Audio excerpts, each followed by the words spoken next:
Hello bachon, let's see the question and the question says that can sound travel through iron and the water?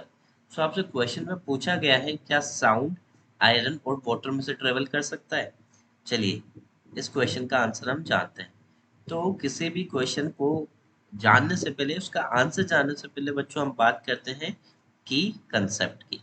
Okay, सो इस particular question के लिए क्या की concept हम use कर सकते हैं, चलिए देखते हैं हम। तो जैसा कि आप सबको पता है कि जो साउंड है बच्चों, वो साउंड क्या होता है, वो बेसिकली एक मैकेनिकल वेव होता है।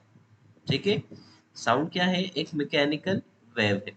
फिर बात करते हैं कि सर ये मैकेनिकल वेव क्या होता है। सो मैकेनिकल वेव आपकी वो वेव होती है जिसको प्रोपोगेशन के लिए एक मीडियम रिक्वायर्ड होता है। ओके, तो यहाँ पर हम इस बात को लिख सकते हैं, वेरी मोस्ट इम्पोर्टेंट ये जो है बात है बच्चों, क्या मैकेनिकल वेव क्या होता है। So mechanical wave are those waves which required medium for propagation. तो यहाँ लिख सकते हैं हम मीडियम रिक्वायर्ड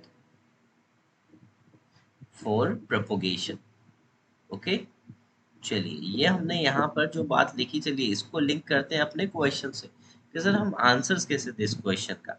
तो बात करते हैं can sound travel through the iron. देखिए आयरन यहाँ पर आपके पास क्या है, तो आप कहेंगे कि सर आयरन तो एक मीडियम है। एग्जैक्टली, आयरन यहाँ पर आपके पास क्या है, एक सॉलिड मीडियम है। उसी तरह से यहाँ पर जो दूसरा क्वेश्चन जो आपसे बी पॉइंट में पूछा गया है, वाटर।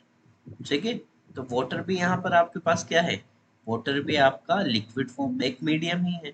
ओके, सो अगर बात करें दोनों से कॉमनली तो ये दोनों क्या है आपके पास, एक मीडियम है।